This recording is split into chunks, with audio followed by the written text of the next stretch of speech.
Dice capítulo 5, versículo 21 de la primera carta a Timoteo: Te encarezco delante de Dios y del Señor Jesucristo y de sus ángeles escogidos, que guardes estas cosas sin prejuicios, no haciendo nada con parcialidad. Señor, te damos gracias por este día. Queremos darte gracias porque nos permites estar en este lugar. Y te rogamos, Señor, que tu palabra sea entendible a nuestro pensamiento y podamos, Señor, de esta manera ir aprendiendo de ella. Te damos gracias por esta mañana, por esta iglesia, Señor, que te honra, que te adora. Te damos muchas gracias en tu nombre, Jesús. Amén. Bien, hermanos, hay una continuación en esta carta de Timoteo. Y recordemos que está escrita para un pastor joven, un pastor que tiene la obligación de dirigir la enseñanza en una iglesia grande, ¿sí? Y un pastor que, siendo temeroso de Dios, se atreve a pedirle a Pablo un consejo. Seguramente él decía a Pablo: quítame de aquí, ¿no? No le está preguntando cómo hacerlo, seguramente le está pidiendo: quítame. Y no por el hecho de no ser partícipe del ministerio que Dios ha dado a Pablo, sino por ese mismo temor que debe haber, ese temor reverencial hacia Dios, de decir: Señor, si yo no puedo, pon a quien tengas que poner para que tu iglesia sea ministrada, ¿no? A veces es sabio hacerlo, ¿no? Y es sabio entender que Dios tiene a sus obreros, ¿no? Y que a veces por mano de alguna otra persona Él puede dirigir a su iglesia.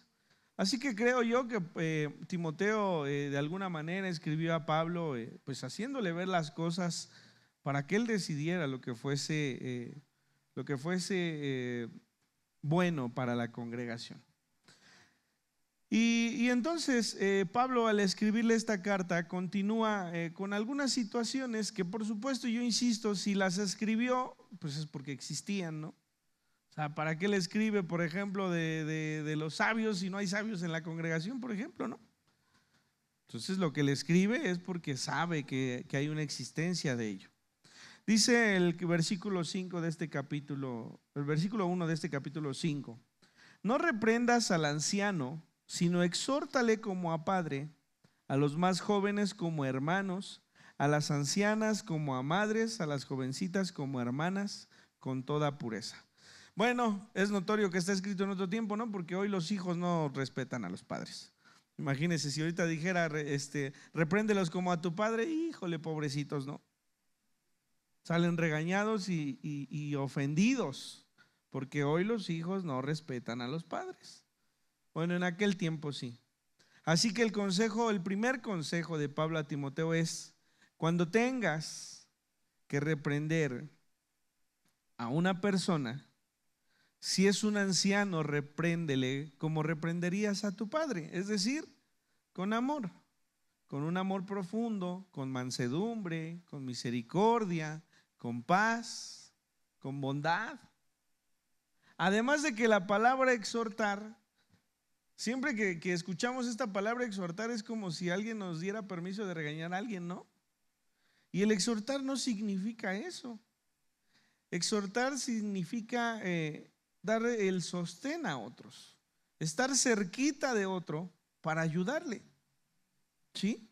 Entonces, si les dice que les exhorte, se refiere a que esté cercano a él para brindarle un apoyo para que se sostenga.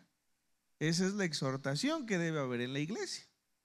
No es por demás un regaño. Yo siempre pensaba, mi papá a mí me regaña bien feo, y a los hermanos del templo, yo creo que no lo hizo. Si ustedes le daban la confianza, él les aconsejaba.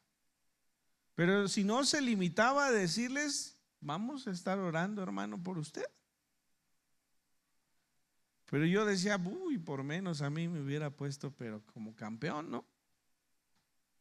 Pero el exhortar es acompañarle para que se sostenga en medio de las pruebas.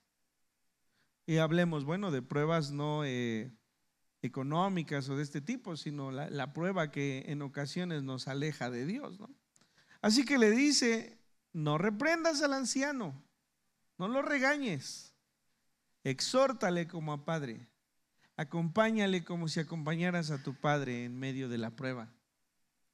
A los hermanos más jóvenes como hermanos, a las ancianas como a madres, a las jovencitas como hermanas, y añade con toda pureza. ¿Sí? Hay una dificultad ahí en el hecho de la consejería, en la que el pastor tiene que ser sabio para de alguna manera no involucrarse con alguna mujer que se acerca a él a pedir consejo, ¿no?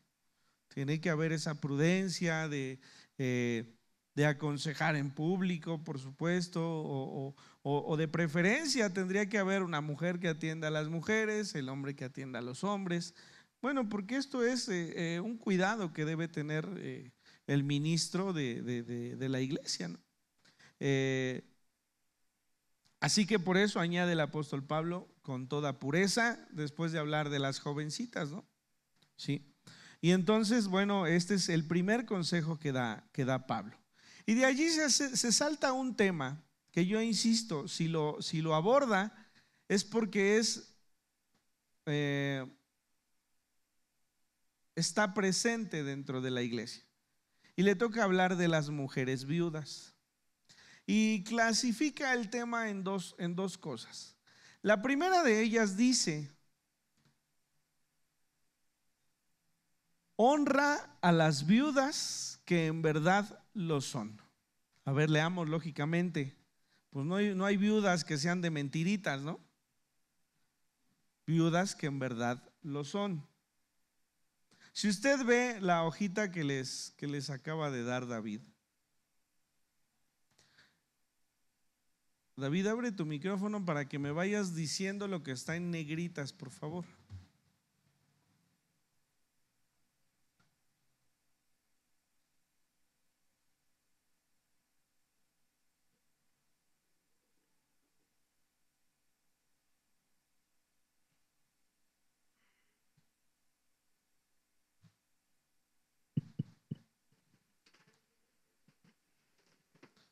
¿Cuál es el primer punto cuando empieza a hablar acerca de las viudas? Honra a las viudas. Ok, la palabra honrar, ¿qué es lo que dice allí? Significa dar respeto o cuidado. Dar respeto o cuidado. Sí, cuando Dios nos dice honra a tu padre y a tu madre, es dar respeto y cuidado de ellos. La iglesia era de alguna manera descalificada porque no se atendía ni a los pobres, ni a los ancianos, ni a las viudas. Cuando en el libro de los Hechos se inicia con el engrandecimiento del ministerio, Pedro dice: no es justo que nosotros estemos atendiendo a las mesas y atendiendo a esta tarea con las viudas y con los enfermos. Entonces dice: elijámonos diáconos que se encarguen de ello. ¿Sí? ¿Para qué? Para que el ministro se encargara de lo ministerial en cuanto al conocimiento y hubiese quien se encargara de estas tareas para no descuidarlas, porque esto veremos más adelante que refleja la calidad, digámoslo de alguna manera, de cristianos que somos, ¿no? Entonces, honrar a la viuda es tener cuidado de ella y atenderle en sus necesidades. Y esa era una tarea y debe seguir siendo una tarea de la iglesia. Ahora, no todas las viudas de alguna manera necesitan ser atendidas, por ejemplo, económicamente. A lo mejor sí en circunstancias, no sé, que tengan algo que arreglar en su casa y que alguno de los jóvenes o muchos de los jóvenes podamos ir y ayudarles. Eso es una tarea de cuidado, ¿no? Yo, por ejemplo, le digo a Adi, me peleo mucho con Adi por política, ¿no? Y le digo, es que yo no estoy de acuerdo en la manera en la que dan los apoyos económicos, ¿no? Y hablo de lo que conozco, ¿no? Y entonces digo, por ejemplo, mi mamá no necesitaría que se le diese la pensión de obrador, ¿no? ¿Por qué? Pues porque mi papá dejó una pensión para ella. Sus necesidades pueden cubrirse perfectamente con ello, ¿sí? Pero está el punto en el que pues es parejo, ¿no? Y entonces ella dice, pues sí, pero es que si dan o no dan, a ver, yo no tengo problema con que den. Lo que creo es que sí podría ser más sabiamente. Porque han escuchado hasta artistas que van por su pensión de obrador, ¿sí? No lo necesitan, pero es un acto populista. Esa es la verdad. El acto de dar parejo a todos los chamacos de las secundarias y primarias es un acto populista. ¿Saben cuántos alumnos yo no conozco de mi salón, pero están inscritos y sus mamás se formaron hace 15 días para recibir la beca? Hay muchos. Y mi escuela, créanme que son poquitos, ¿eh? Hay muchas escuelas que los alumnos no van, pero que cuando dan beca se forman. ¿Por qué? Porque no hay una exigencia de un promedio, porque no hay una exigencia de que por lo menos asistan a la escuela, ¿sí? Simplemente es para todos.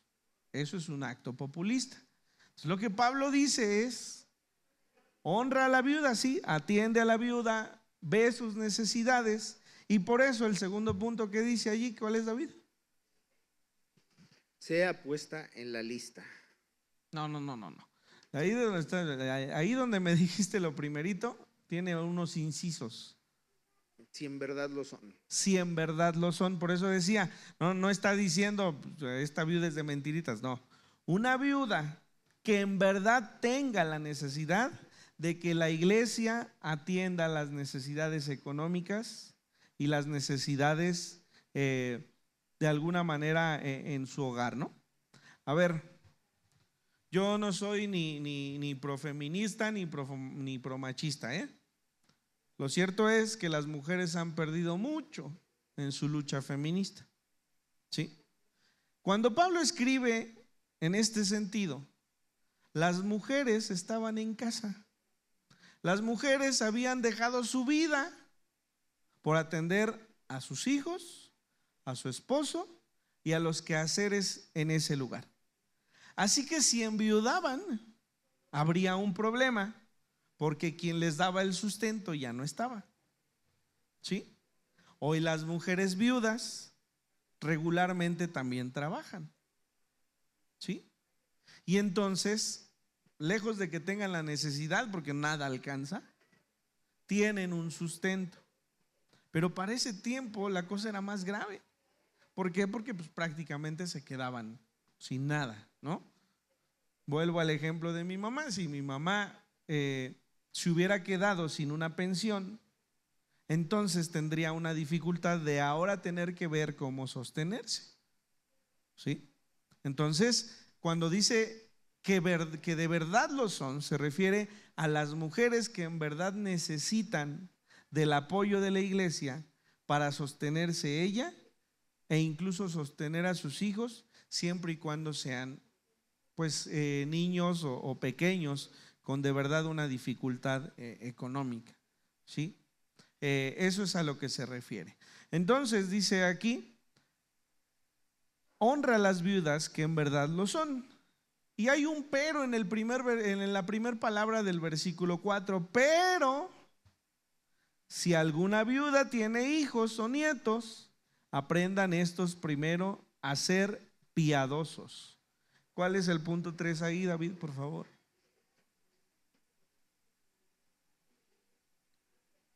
No, necesito otro secretario. Pero si alguna tiene hijos o nietos. Pero si alguno tiene hijos o nietos, el honrar viene, honra a tu padre y a tu madre. Si las viudas tienen hijos o nietos que son mayores de edad, estos tienen la obligación de ver por ellas, ¿sí? Tiene que ser así. Eso es una buena enseñanza. Muchas veces no lo es. A los hijos no les importan sus padres, menos los abuelos, ¿verdad? No les importan. Y entonces hay un conflicto. Pero hermanos, esto no se puede enseñar en la edad adulta. Hay acciones desde pequeños que hacen a nuestros hijos buscar esta honradez. Primero, que usted le enseñe a sus hijos el respeto por ustedes mismos. Eso es algo que tiene que estar siempre. Si usted escucha a una madre o a un padre hablarle con groserías a sus hijos, ¿saben qué va a pasar cuando esos hijos crezcan? Así le van a responder y así le van a hablar. Y entonces, no me hables así porque soy tu madre. Oye, desde bebé me hablas así. Por supuesto no se va a acordar de eso, pero a lo largo de su vida le ha hablado así, pues así le va a responder. Si siempre son gritos, si siempre son golpes, cuando ellos crezcan, si de por sí somos ingratos, cuando crecen de esa manera, la ingratitud crece, ¿no? Entonces no esperemos a que tengan 15, 16, 18, 20 para enseñarles lo que es primero el respeto y después la generosidad. Si nosotros enseñamos a nuestros hijos a ser generosos, entonces nuestros hijos no van a tener cuidado del dinero, van a ser desprendidos. Esto no nada más es para ti, es para todos. Es así, ¿sí? Entonces, cuando crezcan, naturalmente van a buscar el cuidado de sus padres. Si nuestros padres nos criaron en amor, muy seguramente serán atendidos, ¿no? ¿Sí? Yo creo que esta es una parte en la que algunas de nuestras hermanas en la iglesia no padecen, porque tienen hijos que han querido y han buscado por ellas, ¿no? En el cuidado, en el amor, en la providencia, porque la misma iglesia nos enseña esto, ¿no? Hay muchos versículos que aprendemos desde pequeños que tienen que ver con ese respeto a nuestros padres. Entonces dice, pero si alguna viuda tiene hijos o nietos, aprendan estos primero a ser piadosos para con su propia familia. ¿Se acuerdan qué significaba la palabra piedad? La semana anterior lo dijimos.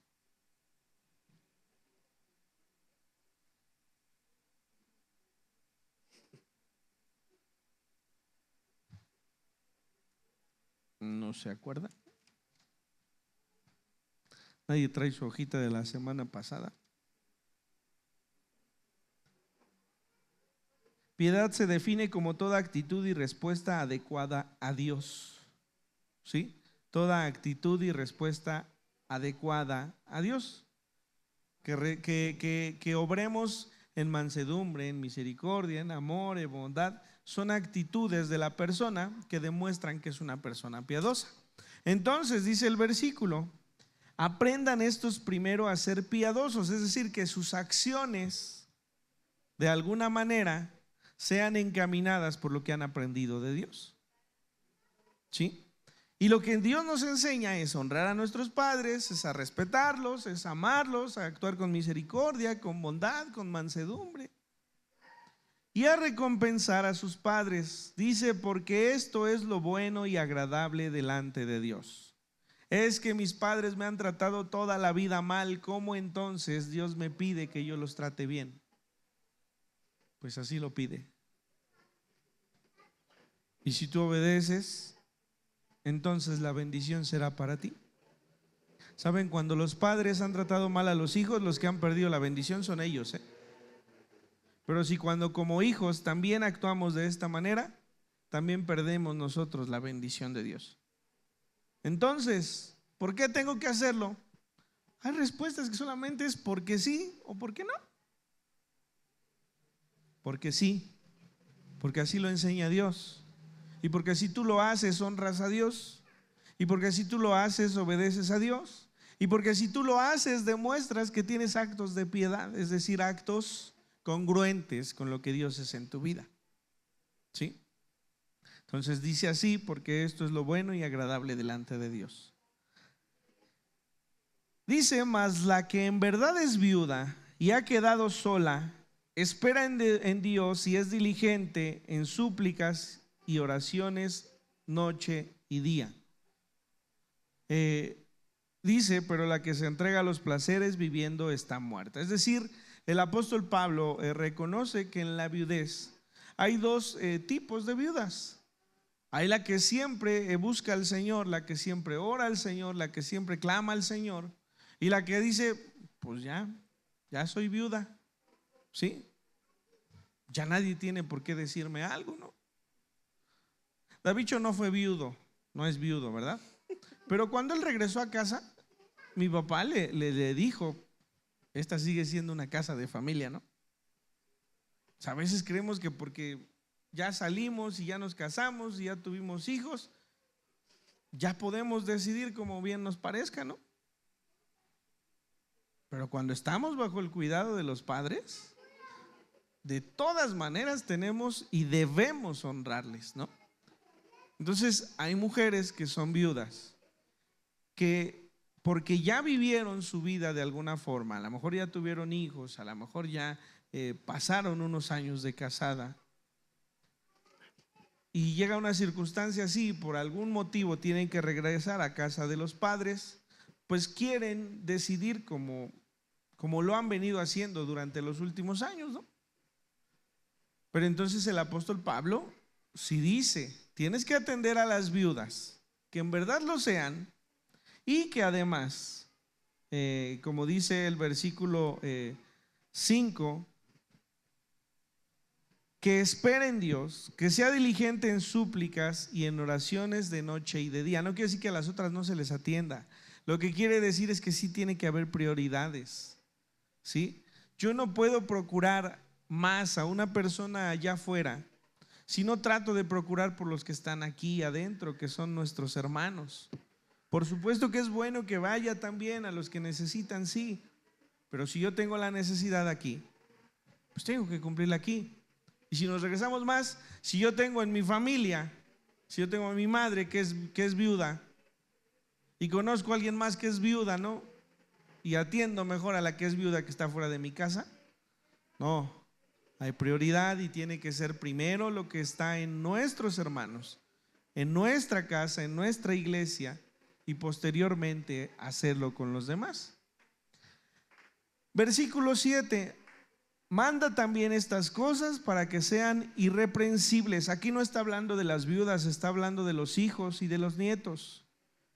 Irreprensible es que no haya un señalamiento. Yo soy irreprensible si nadie tiene algo que señalarme. Y entonces dice el apóstol Pablo, porque si alguno no provee para los suyos, hablando de los hijos y los nietos, y mayormente para los de su casa, ha negado la fe y es peor que un incrédulo. No le está diciendo que no es salvo. Lo que le está diciendo es que dentro de los hermanos hay peores personas de las que hay afuera. Por eso dice, es peor que un incrédulo. Hay incrédulos que atienden estas necesidades y lo hacen en un sentido por amor a los suyos, ¿no? Y hay gente dentro de la misma iglesia que no honra a sus padres o que no busca de alguna manera con amor actuar para con los demás. Y entonces dice el apóstol Pablo, enséñales esto para que sean irreprensibles, para que nadie los pueda señalar. Hermanos, no nos damos cuenta de que todo lo que hacemos puede influir para que alguien señale el nombre de Dios. Todo lo que hacemos. Ayer les decía en el seminario, a veces no nos avergüenza lo que creemos. No me avergüenza creer en Dios. Lo que me da pena cuando me dicen, ay, eres cristiano, bueno, me congrego. Lo que me da pena no es lo que creo. Lo que me da pena es cómo me comporto. Porque yo no me comporto de manera congruente a lo que estoy de alguna manera creyendo o enseñando, ¿no? ¿Sí? Y entonces dice el apóstol Pablo, enséñales esto para que no sean señalados, para que no digan los de afuera, es que mira, y es cristiano y no atiende a su madre, la pobre señora está ahí, nadie ve por ella, o estoy lejano a lo que la gente comenta. No, Nosotros mismos lo hemos pensado de cuando vemos a un hijo que no ve por su madre o por su padre, ¿no? Así lo vemos. Y entonces dice, ha negado la fe. ¿Por qué es negar la fe? Porque esto es lo que nos enseña la fe. La fe nos enseña a honrar a nuestros padres, nos enseña a atender al desamparado, a atender a la viuda, nos enseña el amor. Y cuando nosotros no tenemos estas acciones, negamos lo que la fe nos está mostrando, ¿sí? Y dice, es peor que un incrédulo. Es peor que aquel que no cree en Dios, pero que en ocasiones busca atender las necesidades de alguien más. Hay personas buenas allá afuera, como las hay aquí adentro. También hay personas malas allá afuera, como también las hay aquí adentro, ¿no? ¿Sí? Pero entonces es un reflejo de lo que creemos.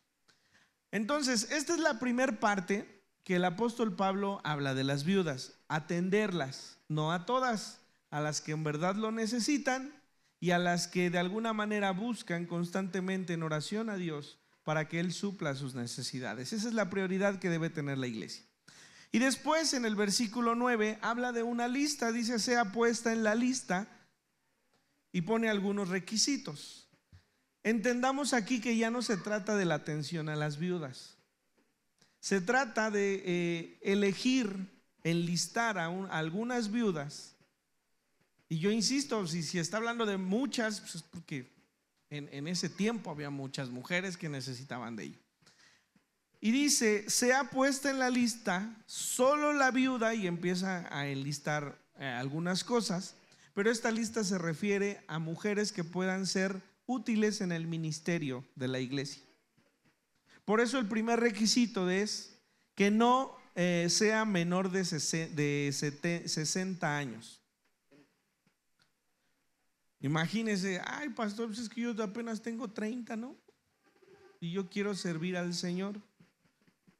No se me malentienda. Primero, seguimos hablando de mujeres que se encargaban de su casa, ¿no? Hoy las mujeres tienen otras actividades fuera del hogar. Pero bueno, cuando una mujer se casaba y tenía hijos, su tiempo se iba ahí, ¿sí? Y entonces el requisito de la edad es por cosas obvias.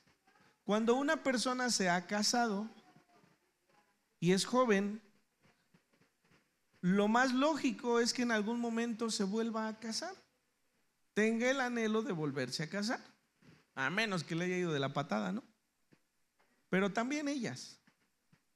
Pero a lo que voy es, ¿por qué es un requisito de la edad? Porque, de acuerdo a lo que sigue escribiendo el apóstol Pablo, porque tal mujer, aunque en ese momento de fragilidad, porque la muerte es un momento que nos enseña que somos frágiles, decidamos, Señor, pues entonces ya te voy a servir. Ese momento de fragilidad va a pasar y va a volver a querer tener una familia. Yo me acuerdo de una película de Pedro Infante que se van a acordar ustedes, que era de los tres huastecos, ¿no? Y había un cura dentro de la iglesia que la acusaba a una señora, ya no la quería atender porque dice, se la pasa aquí, no ve por sus hijos, ¿no? La mujer ve por sus hijos y esa mujer es prudente y esa es una mujer valorada. No digo que las otras no lo sean, insisto, no es mi pelea con un feminismo, no es así. Pero entonces, si esa mujer iba a querer volverse a casar, lo que anhelaba en ese momento iba a dejar de serlo. Por eso es que el requisito de la edad era un requisito para poder hacer una lista de las mujeres que pudiesen tener un ministerio en la iglesia, porque eran las mujeres que estaban desocupadas, ¿no? Tenían el tiempo ahora de hacerlo, ¿no? Hoy, por ejemplo, mi mamá, ¿no? Yo hace rato le decía, ¿cuántos años tienes, mamá? Me dice 74. Ah, bueno, entonces ya no eres chismosa, le dijo. Que la Biblia dice aquí, ahorita lo vamos a leer, ¿no? Pero también entiendo que sus responsabilidades con mi papá eran tantas. Tan solo el hecho de lavarle y de plancharle y de estar atendiéndole a la hora que se levantaba, a las 5 de la mañana, mi mamá también tenía que pararse para darle el desayuno, ¿no? Y a la hora que llegaba él, ella ya tenía que tener la comida para poder servirle. Y a la hora que mi papá quería alguna camisa o algún pantalón, la ropa ya estaba planchada. Yo se los he dicho más de una vez. Mi papá al hacerle una pregunta, bueno, ¿y usted cómo le pide una camisa planchada a su mamá? Decía, no sé. ¿Cómo que no sabe? No sé. Ella siempre ha tenido las cosas listas. Para mí eso es engrandecer, ¿no? Si alguien lo quiere tomar como una ofensa, decir, ay, sí, nomás para planchar ropa, cada quien lo toma como quiere. Pero para mí, eso fue engrandecerla. Cuando mi abuelita y mi abuelito murieron, dentro de la predicación, papá decía, hoy mis hermanos y yo le debemos a Virginia el cuidado que ha tenido por mis padres. Para mí eso es engrandecer. Pero a lo que voy es, ya no están mis abuelitos, ya no está mi papá. De repente sí están los hijos de Quique o Hanna o alguno de nosotros, y es algo que ella procura todavía en nosotros, pero no es su obligación. Así que ella hoy puede levantarse más tarde, o puede de repente acostarse, o puede a lo mejor no hacer comida, ¿sí? Sus obligaciones han terminado. Entonces, para la edad que tiene y para el punto en el que ella vive, ella podría bien, ya te vamos a poner a predicar aquí, mamá. Ella podría bien atender cosas que antes no podía hacer, ¿sí? Por eso el requisito es la edad. Solo la viuda no menor de 60 años que haya sido esposa de un solo marido. No se refiere a que haya sido viuda y que se haya vuelto a casar y esa no, entonces no. Se refiere a que mientras permaneció casada, su testimonio haya sido de fidelidad y de procurar a su marido, ¿sí? Por eso dice que haya sido de un solo marido. Tampoco es contra la mujer. Ya vimos hace 2 capítulos, ¿no? Que al obispo dicen, anhelas obispado, bueno, sea marido de una sola mujer. Es el mismo requisito, ¿no? Que tenga testimonio de buenas obras. Si ha criado hijos, si ha practicado la hospitalidad, si ha lavado los pies de los santos, si ha socorrido a los afligidos, si ha practicado toda buena obra, ¿sí? Estos requisitos hablan de una mujer piadosa, e insisto, la piedad tiene que ver con las acciones que reflejan el conocimiento de Dios. La hospitalidad, ¿sí? Que sea una mujer de buenas obras, que sea de buen testimonio. Dice si ha lavado los pies de los santos. Bueno, esto es algo, la tarea de los esclavos era lavar los pies de las personas.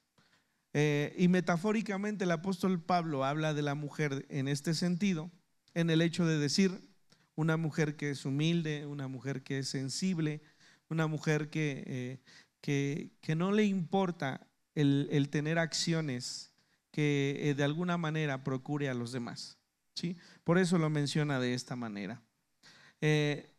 Algo muy importante, si ha criado hijos. ¿Por qué es tan relevante? Porque la mujer para aquellos tiempos se encargaba de la crianza de los hijos, ¿sí? Y cuando los hijos estaban en el conocimiento del Señor, era reflejo del cuidado que la mujer había tenido de ellos y de la instrucción que había tenido de ellos.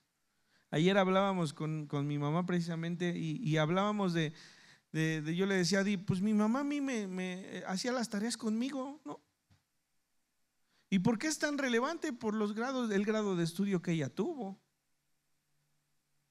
¿Sí? Hoy la respuesta es, ay no, yo no sé hacer eso. Dile a tu papá. Yo no sé hacer eso, busca, para eso vas a la escuela, ¿no? Esas son las respuestas de las madres, ¿eh? Nosotros trabajamos con madres y padres en la escuela y estas son sus respuestas. Cuando una mujer ha criado hijos y les ha enseñado el camino del Señor y ha atendido de todo a todo, insisto, estas son las coronas que la mujer tiene. ¿Por qué hoy nuestros hijos están tan loquitos? Porque no está la mamá con ellos. Esa es la verdad. Crecen con los abuelitos, ¿no? ¿Quién cuida de ellos? ¿Quién les instruye? ¿Quién les regaña cuando les tiene que regañar? ¿Quién les enseña a decir por favor y gracias, no? La televisión. No, palabras mágicas, viene de la tele, no de su mamá o de su papá. El papá de por sí siempre ha estado ausente, pero a las generaciones anteriores sus madres les acompañaban. Y entonces gran parte del logro de los que estudiamos o de los que estuvimos tiene que ver con la vida de la mujer. Así es. Y así funcionaba. Lo que hoy tenemos no funciona. Así es. Y no estoy menospreciando, al contrario. Tienen un valor más fuerte en la creación de las sociedades sanas que lo que hoy está sucediendo. ¿Sí? Y entonces el apóstol Pablo, insisto, hace una lista, y en esa lista pone a las mujeres viudas que no sean menores de 60 años, que hayan sido esposas de un solo marido, que tengan testimonio de buenas obras, si ha criado hijos, si ha practicado la hospitalidad, si ha lavado los pies de los santos, si ha socorrido a los afligidos, si ha practicado toda buena obra. Pero viudas más jóvenes no admitas, porque cuando impulsadas por sus deseos se rebelan contra Cristo, quieren casarse, incurriendo así en condenación por haber quebrantado su primera fe. Esto es lo que hablábamos hace ratito.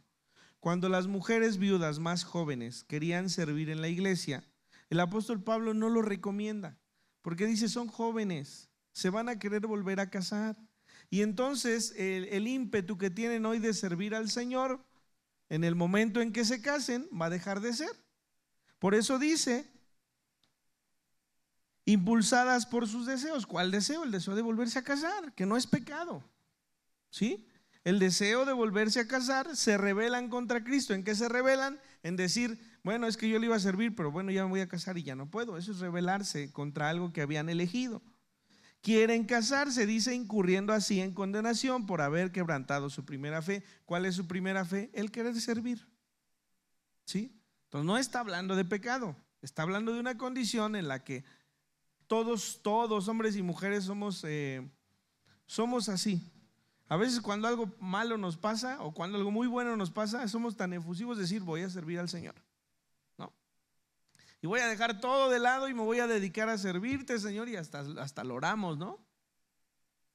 Pero cuando eso empieza a enfriarse, empezamos a volver a decidir como antes decidíamos. Insisto, no quiere decir que sea algo malo casarse. De hecho, el apóstol lo recomienda, ¿no? Y también aprenden a ser ociosas. Yo creo que este me lo salto. Y también aprenden a ser ociosas, andando de casa en casa, no solamente ociosas, sino también chismosas y entremetidas, hablando lo que no debieran. El que entendió, entendió. A ver, vuelvo a insistir. Son mujeres cuya tarea estaba en atender a sus hijos, su casa y su marido.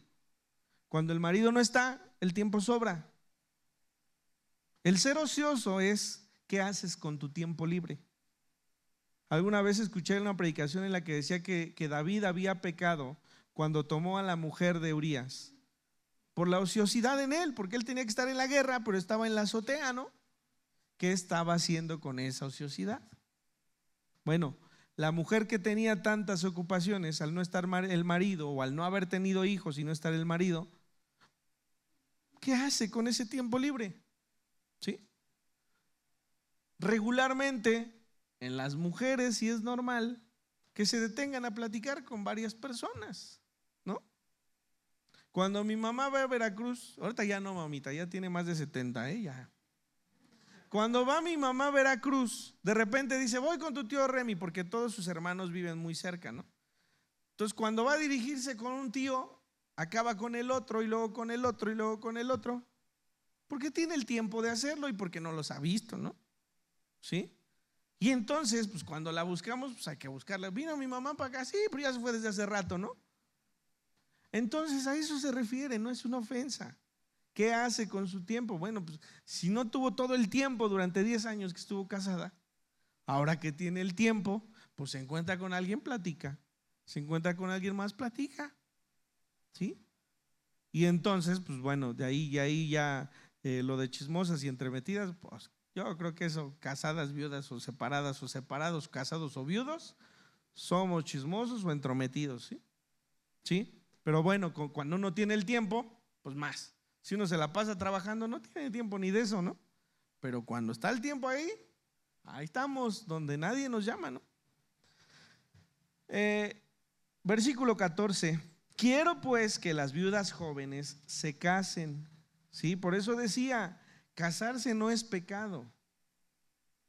Lo que es malo es que hagamos un voto delante de Dios por la situación en la que vivimos y al término del tiempo rechacemos eso que tanto apelamos a Dios, porque es como si menospreciáramos lo que ahora tenemos, ¿sí? Y entonces dice, quiero pues que las viudas jóvenes se casen, críen hijos, gobiernen su casa, que no den al adversario ninguna ocasión de maledicencia, ¿sí? Acuérdense que en el primer capítulo de Timoteo, el apóstol Pablo hablaba de estas mujeres, de los varones, y les decía que fuesen de una sola mujer. Y yo les decía, y empezamos a hablar incluso de la vestimenta, ¿no?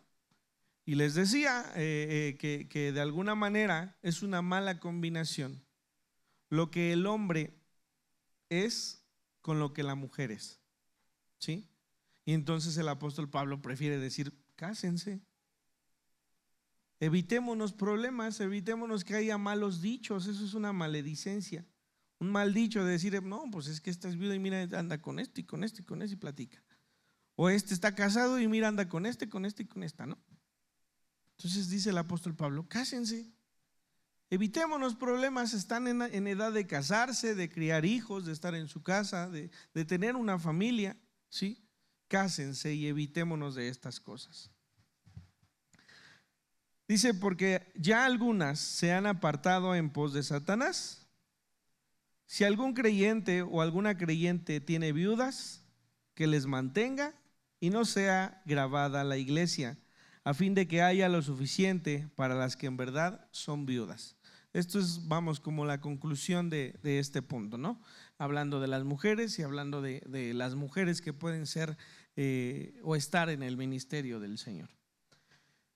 De ahí se parte hacia los ancianos que gobiernan bien sean tenidos por dignos de doble honor, mayormente los que trabajan en predicar y enseñar.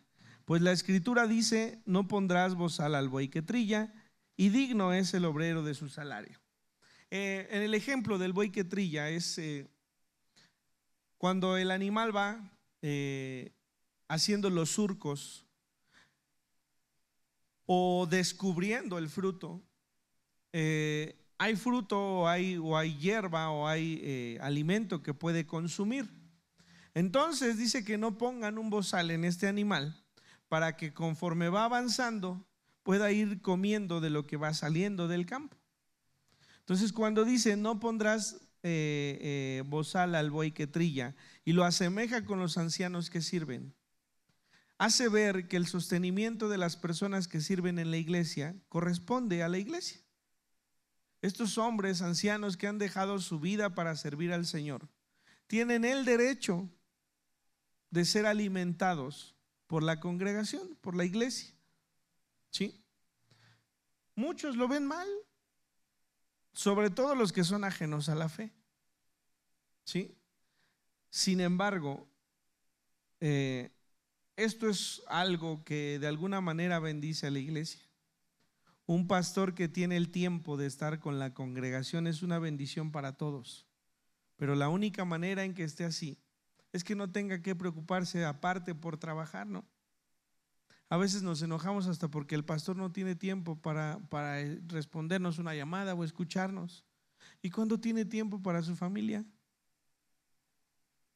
¿Cuándo? Yo ayer a las 3:30 le dije a David, a las 3:30 me voy. Y le dije, el estuco lo ponemos mañana. No, sácalo. Pero ¿cuánto tiempo tarda en secarse? A las 3:30 me voy. Bueno, pues ahí vamos, de necios. Pues se tuvo que quedar él. Me dice, ¿qué de veras ya te vas? Sí. Ya había yo quedado de ver a Adi y a mi hija y a mi mamá y a Melania, ¿no? No siempre lo hago, ¿eh? De hecho he tenido problemas por ello, porque digo algo y el tiempo se va. Pero ayer dije, sí, a las 3:30 me voy, ¿no? Y entonces pues me fui, y ahí se tuvo que quedar a sacar el agua porque llovió. Pero bueno, veamos lo que los hermanos, lo que los encargados de las iglesias trabajan mucho también, trabajan mucho por la iglesia. Yo honestamente no he visto la necesidad de dejar mi trabajo, porque todos ustedes trabajan. O sea, me voy a salir de trabajar ¿para qué? Si ustedes trabajan. Hay iglesias que están en medio de un pueblo en donde los hermanos trabajan hasta cierta hora del día y que se les puede atender de otra manera. Pero aquí no, ni siquiera vivimos cerca, ¿no? O sea, la hermana y el hermano Jorge viven hasta Zumpango, Quique vive también de aquel lado, nada más la hermana Rosita vive por aquí, el hermano Manuel. No, pues Pau y Daniel, ni les digo, hasta Tulancingo viven, ¿no? No hay una necesidad propia de esto. Pero si lo hubiera, me decía mi esposo, y si pasa un día, pues que me lo deje bien clarito Dios, que Dios me diga, necesito que dejes de trabajar. Él sabe que lo hago. Pero también yo sé que mi sostén, como ahora lo es, depende de Él, ¿no? Y entonces el apóstol dice esto: los ancianos que gobiernan bien sean tenidos por dignos de doble honor, mayormente los que trabajan en predicar y enseñar. Pues la escritura dice: no pondrás bozal al buey que trilla, y digno es el obrero de su salario. Contra un anciano no admitas acusaciones, sino con 2 o 3 testigos. Aquí, este es un tema delicado, hermanos. Vamos a buscar una cita que está en Mateo capítulo 18.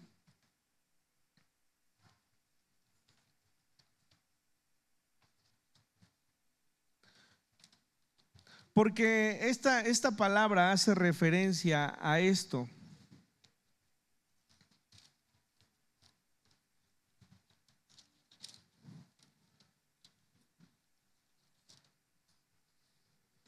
Mateo capítulo 18.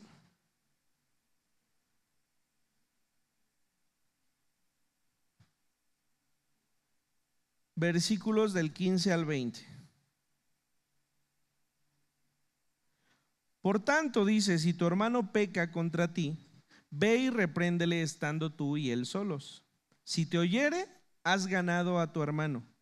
Mas si no te oyere, toma aún contigo a 1 o a 2, para que en boca de 2 o 3 testigos conste toda palabra. Si no los oyere a ellos, dilo a la iglesia, y si no oyere a la iglesia, tenle por gentil y publicano. ¿Sí? Hay un proceso cuando es evidente el pecado en una persona. Ese proceso debe seguir lo que está en esta escritura en Mateo. Dice el apóstol Pablo en el versículo 19: contra un anciano no admitas acusación, sino con 2 o 3 testigos. ¿Sí? Antes de que vengan esos 2 o 3 testigos, tuvo que haber ya un encuentro entre ambos, tratando de hacer ver la falta, ¿no? No para condenarle. Dice la escritura que el apóstol Pablo se encaró con Pedro para recriminar lo que había hecho. No recriminarle a él, para recriminar lo que había hecho. ¿Qué había hecho? Que Pedro, cuando no estaban los hermanos de la iglesia principal, se juntaba con todos los que eran gentiles, ¿no? Y comía con ellos y era partícipe con ellos, pero cuando estos vinieron se apartó de ellos y ni les hablaba, ni te topo, ¿no? Como dicen. Y entonces Pablo se acerca a él y le dice, y le retuvo en la cara, porque esta obra era para ser condenable. ¿Sí? Lo que nosotros podemos retener a la cara de un hermano no tiene que ver con señalarle a él con su pecado. Tiene que ver con señalar la acción que está haciendo. La acción. Y en Mateo vemos y dice: porque si él te escucha, has ganado a un hermano. Es decir, has ganado que él venga a arrepentimiento. ¿Sí? No es para confrontarnos, no es para pelearnos. Si ustedes un día vienen y me dicen: hermano, es que mire la hermana, o hermana, es que el hermano, no pretendan que lo siente uno en cada esquina, Lo que van a recibir de mí va a ser una respuesta en la que les diga: hermana, es su hermana, hermano, es su hermano. No venimos aquí a esto. No voy a buscar quién tiene razón, quizá haga mal, pero para mí hago peor queriendo ver quién tiene la razón y confrontándolos. Porque desde chiquitos, todos nosotros desde chiquitos, no sabemos escuchar en una situación así. Y si creemos tener la razón, vamos a creer tener la razón en todo, digamos o digan lo que quieran decir. Pero entonces dice el apóstol Pablo, hay que recriminar la acción que lleva al pecado, ¿no? ¿Por qué? Porque el hacerlo es en bendición para esa persona. Ahora, si esa persona dice en el Evangelio de Mateo, al ser confrontada no lo reconoce, entonces trae 2 o 3 testigos para que juntos puedan hablar y puedan acordar algo. Y entonces aquí dice: contra un anciano no admitas acusación sino con 2 o 3 testigos. A los que persisten en pecar después de que tú les has confrontado, repréndelos delante de todos, para que los demás también teman. Entendiendo que Pablo le está hablando al pastor, no al congregante, le está hablando al pastor, ¿sí? Ahora, ¿por qué es delicado? En la iglesia bautista, cuando sucede alguna situación escandalosa, digámoslo de esta manera, regularmente se pide al que hizo esta acción que permanezca frente a la iglesia y que delante de la iglesia confiese su falta, ¿sí? Y es atendido bajo esta escritura. Yo quiero pensar, siempre lo he pensado, que cuando uno conoce a Dios no es necesario llegar a este punto. O sea, creo que cuando conocemos a Dios, el mismo Dios nos hace ver que estamos mal y nos hace sentir a través de su Espíritu Santo que debemos corregir. Yo creo que el pecado no está oculto para cada uno de nosotros, Podremos actuar y pecar deliberadamente, pero porque no nos hayamos dado cuenta, no. Decía Dante Gebel, ¿no? Que es como si fueras caminando y ay, me caí en la coladera. No. Cuando nosotros pecamos es porque somos conscientes de lo que estamos haciendo y no es necesario que alguien nos confronte con ese pecado. En ocasiones muy difíciles podrá ser, pero no siempre. Así que bueno, esto no tiene que llegar a este punto. Y hay un motivo para que los demás también teman. Yo creo que ustedes se acordarán por lo menos de alguna vez que mi papá desde el púlpito haya dicho algo que nosotros hayamos hecho. Estoy seguro. Y su propósito no era evidenciar, ay, tengo hijos pecadores, ¿no? No, cuando David se casó con Paloma le dijo: estás haciendo mal. Y al siguiente domingo aquí predicó acerca del yugo desigual. ¿Sí? Lo hizo con un propósito. Primero, para que no digan, pues son los hijos del pastor, se les permite todo. Segundo, para que la enseñanza sea una. Dice el apóstol Pablo aquí un poquito más adelante, dice que no debemos actuar con las personas por quienes son. Debe ser el mismo acto para con todos, ¿no? Entonces yo recuerdo, y sé que ustedes recuerdan algunas veces que él se tuvo que parar aquí y decirlo. Y la tercera era: si la congregación lo sabe, ahí terminamos con los rumores y con todo lo demás. Podrán hablar lo que quieran, ¿no? Pero terminaremos con esas suposiciones que la gente hace, ¿no? Entonces, a esto se refiere el apóstol, para que los demás también teman, pero no teman en ese temor de miedo, para que también teman a Dios, también se arrepientan y también los ganemos, como dice Mateo. Te encarezco delante de Dios y del Señor Jesucristo y de sus ángeles escogidos que guardes estas cosas sin prejuicios, es decir, que sea parejo con todos, ¿no? No haciendo nada con parcialidad, ¿sí? No porque lleve tantos años en la iglesia, no se le puede hacer ver lo que lleva a una persona con un mes Tiene que haber una manera de hacerlo. No impongas con ligereza las manos a ninguno, ni participes en pecados ajenos, consérvate puro. El pastor regularmente designa a ciertas personas para tareas en la congregación. Y para aquellos tiempos, cuando se daba una tarea, el obispo, el pastor encargado de la congregación, oraba por esa persona e imponía sus manos sobre ella para bendecirle, ¿sí? Para apartarlo para esa obra. Entonces dice el apóstol Pablo a Timoteo: no impongas manos con ligereza. Es decir, tienes que ser constante y congruente en tu comunicación con Dios para que cuando elijas a una persona y ores por ella, no lo hagas porque te emocionaste y ¿sí? Eso es lo que está diciendo. Y no nada más está diciendo eso, dice ni participes en pecados ajenos. ¿A qué se refiere? Cuando estaba preparándome para la boda de Paola y de Daniel, en el ritual que mi papá dejó, hay un punto donde dice que el ministro es corresponsable de las personas a las que casa. Y esto es bien duro, Esto es bien duro, porque al final de cuentas lo que está diciendo ahí ese pequeño ritual es que si las personas tú las casaste, debes tener la convicción de que esas personas obedecerán a Dios en su matrimonio, porque las acciones que ellas hagan también son responsabilidad tuya. Y le está diciendo a Timoteo: no impongas las manos con ligereza, no seas partícipe de pecados ajenos. Es decir, si tú eres ligero para orar por el que ha llegado, para designarle una tarea y esa persona falla y hay pecado dentro de ella, tú estás siendo partícipe de ese pecado. O sea, es una tarea muy delicada, ¿no? Consérvate puro, bueno, se refiere a lo mismo. Ya no bebas agua, sino usa de un poco de vino por causa de tu estómago y de tus frecuentes enfermedades.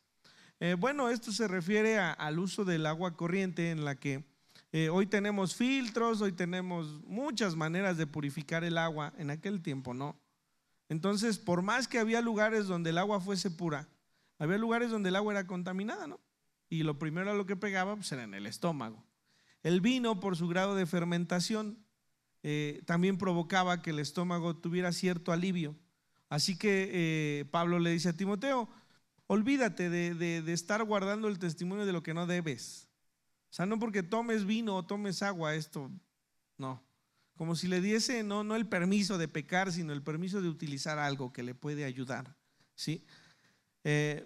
Ya si alguien utiliza este pasaje para decir: pues es que el Señor hizo el agua en vino, ¿no? No lo dicen. De verdad lo dicen. Ya les conté de aquel que me dijo: pues si el Señor tenía un tatuaje en el muslo. Hijo de mi corazón, me dio mucho coraje. Pero pues si el Señor tomó vino, entonces ¿cuál es el pecado? O si Pablo le recomendó a Timoteo que tomara vino, ¿cuál es el pecado? Bueno, ya hemos hablado de esto, ¿no? Hemos entendido que las circunstancias son distintas y que hay motivos para no consumirlo, ¿no? Los pecados de algunos hombres se hacen patentes antes que ellos vengan a juicio, mas a otros se les descubren después. Asimismo se hacen manifiestas las buenas obras, y las que son de otra manera no pueden permanecer ocultas. Esto refiriéndose a los que deberían tomar algún lugar en el ministerio. El apóstol Pablo recomienda que Timoteo sea sabio para poder elegir a quien lo haga, pero también le hace ver que hay pecados que son ocultos en los hombres y que de alguna manera se hacen evidentes, como también sus buenas obras. Hay quien no va por la vida diciendo: hice esto y esto y esto y esto, no. Sus obras se hacen evidentes con el tiempo, ¿no? Así que es como decirle: tómalo con paciencia para que tú sepas a quién colocas en el ministerio que ha de ser atendido en la congregación. Así que bueno, hermanos, vamos a orar. Señor, te damos gracias por las bendiciones que tú nos das. Tu palabra, mientras es más escudriñada y mientras podemos ir a mayor profundidad en ella, es más clara para todos nosotros. Hay cosas en las que por supuesto nuestra mente batalla y no nos deja estar de acuerdo. Pero Señor, el diseño que tú dejaste para cada uno de nosotros era un diseño funcional, un diseño que evitaba muchas cosas. Hoy, Señor, al hacer cada uno cuanto le parece, hemos destruido lo que tú dejaste en tus enseñanzas. Y los que nos perdemos de bendiciones somos nosotros. Como aquel que no honra a su padre y a su madre, como aquel que no atiende las necesidades de otros. De cuánta bendición se han perdido, Señor. Permítenos, Señor, que cada uno de nosotros podamos actuar congruentemente con lo que escuchamos y leemos de tu palabra. Y permite, Señor, que seamos firmes y que, Señor, en todo tiempo obedezcamos tu palabra con amor. Contigo, Señor, el conocer las situaciones, el entenderlas, puede esperar, Señor, pero obedecerte no puede serlo. Permítenos ser obedientes, hijos tuyos, para la gloria y honra de tu nombre. Te lo rogamos en el nombre de Jesús. Amén.